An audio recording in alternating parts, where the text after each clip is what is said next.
How do you respond when you find yourself dealing with situations that are very painful? In fact, you get rejected, somebody walks out on you. You feel like they were dishonest with you, they didn't tell you the truth. You feel lonely, you feel hurt, very discouraged. When you think about all the things that happen to people and the reactions we have, how do you feel? You just want to say, you know what? I don't have to put up with this anymore. And you just decide, I'm gonna walk away. I quit. I give up. I don't have to do this. I don't have to stay here. How do you really and truly feel?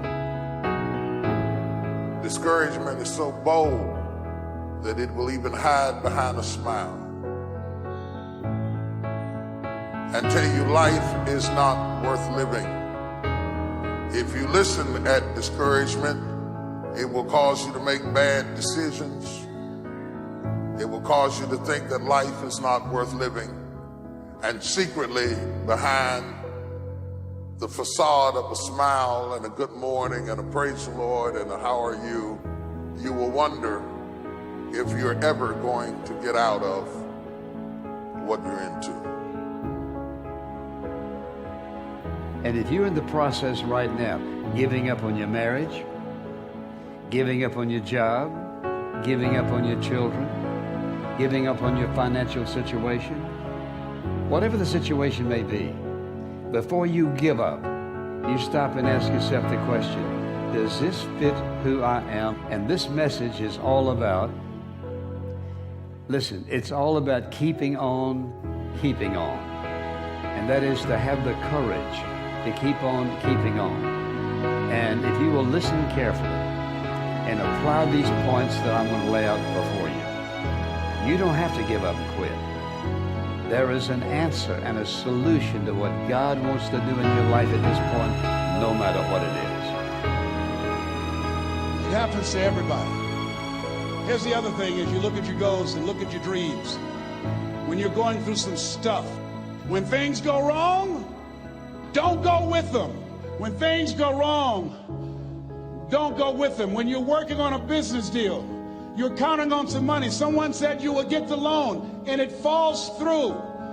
You have an event and the people that you thought would be there and support you, they don't come through. Or someone turns against you or you get ripped off. It's going to happen to you.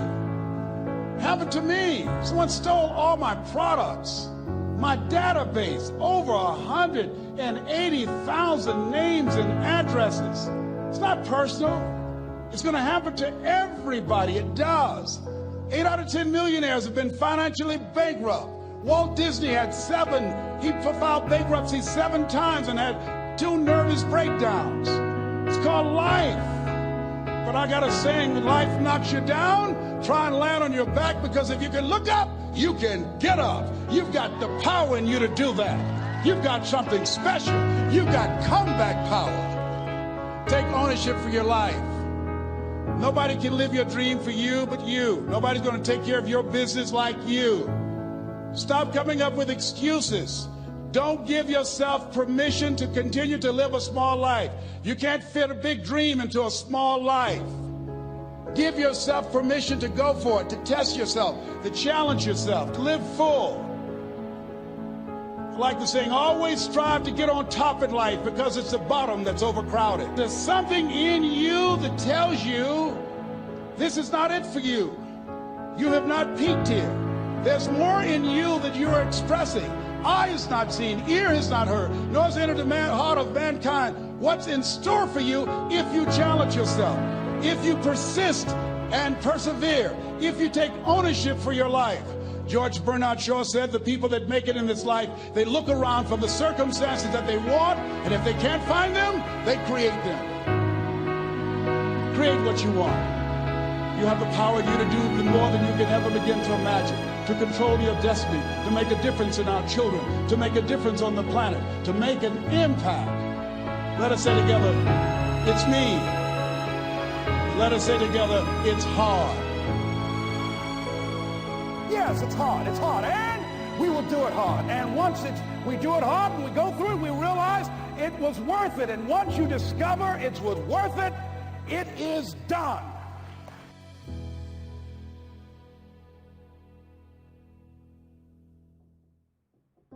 What's at the core of achieving the good life?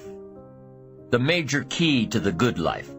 The major key is not in learning how to set goals. It is not in learning how to better manage your time.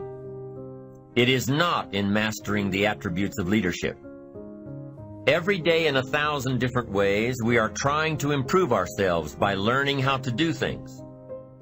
We spend a lifetime gathering knowledge in classrooms, in textbooks, in experiences.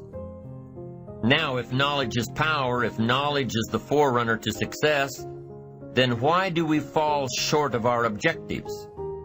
Why, in spite of all our knowledge and in spite of our collective experiences, do we find ourselves aimlessly wandering, settling for a life of existence rather than a life of substance? There may be many answers to this question.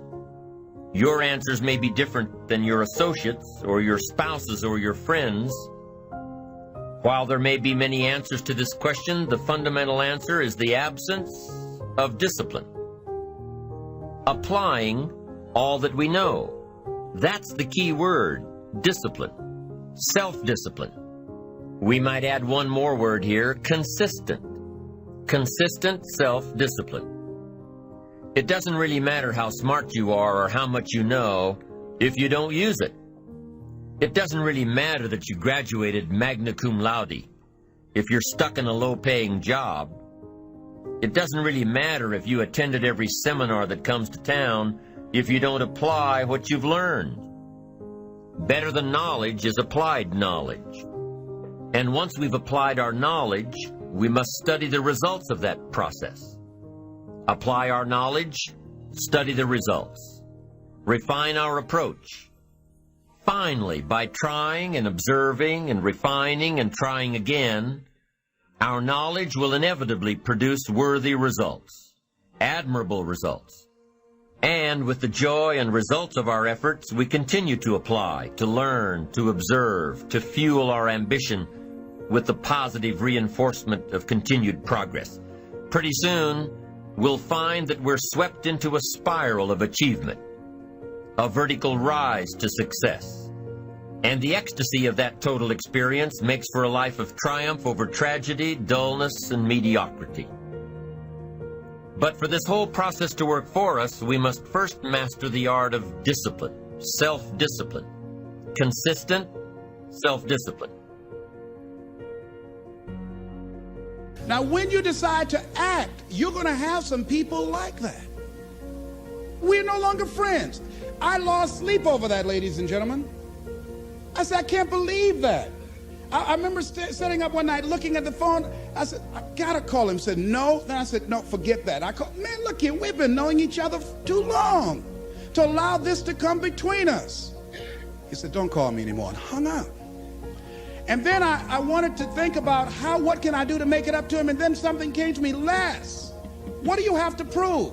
See, many things we don't do is because of the fact we want people to like us. There's some necessary losses in life. When you decide acting in your best interest, you're going to lose some friends.